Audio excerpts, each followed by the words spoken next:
now heard you talk a lot about and I have a particular interest in is physical AI. Or in other words, robots. My friends.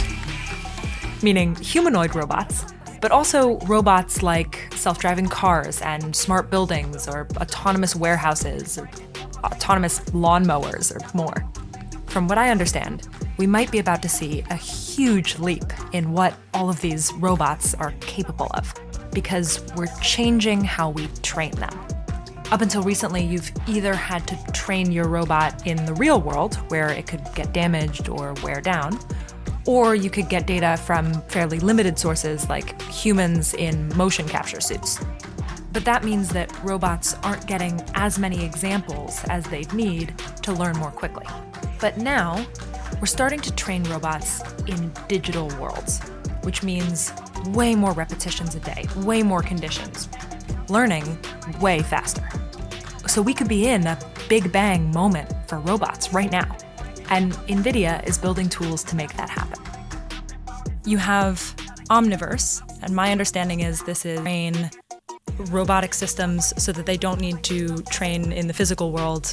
That's exactly right. You just announced Cosmos, which is ways to make that 3D universe much more realistic. So you can get all kinds of different, if we're training something on this table, many different kinds of lighting on the table, many different times of day, many different, experiences for the robot to go through so that it can get even more out of Omniverse. As a kid who grew up loving data on Star Trek, Isaac Asimov's books, and just dreaming about a future with robots, how do we get from the robots that we have now to the future world that you see of robotics? Yeah. Let me use language models, maybe ChatGPT, as a reference for understanding Omniverse and Cosmos. And so first of all, when ChatGPT first came out, it was extraordinary, and it has the ability to basically from your prompt generate text. However, as amazing as it was, it has the tendency to hallucinate if it goes on too long, or if it pontificates about a topic it is not informed about. It'll still do a good job generating plausible answers. It just wasn't grounded into truth, and so people called it hallucination.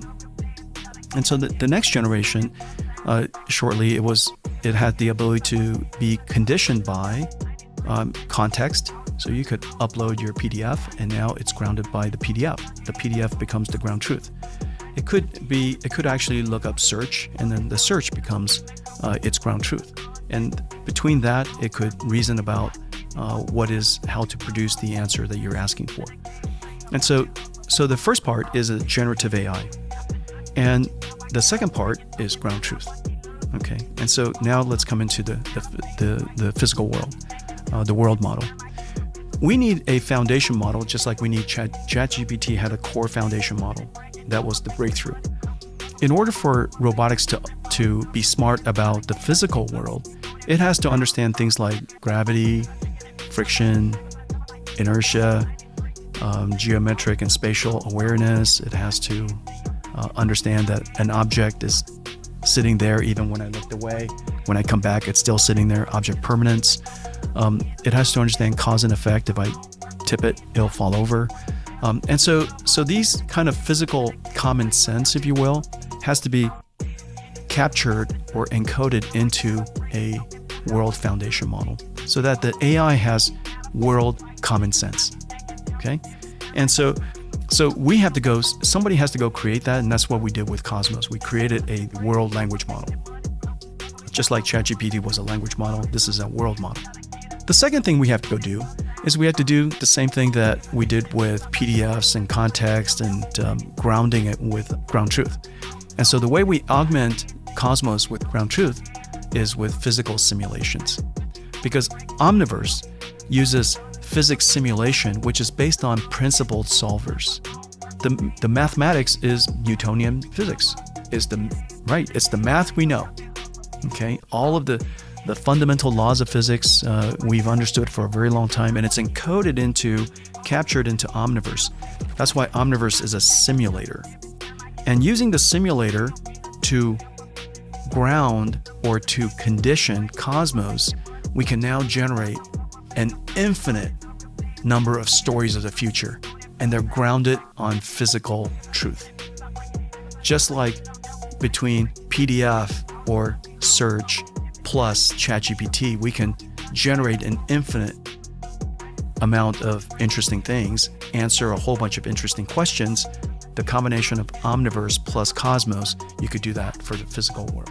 So to illustrate this for the audience, if you had a robot in a factory and you wanted to make it learn every route that it could take, instead of manually going through all of those routes, which could take days and could be a lot of wear and tear on the robot, we're now able to simulate all of them digitally in a fraction of the time, and in many different situations that the robot might face. It's dark, it's blocked, it's etc.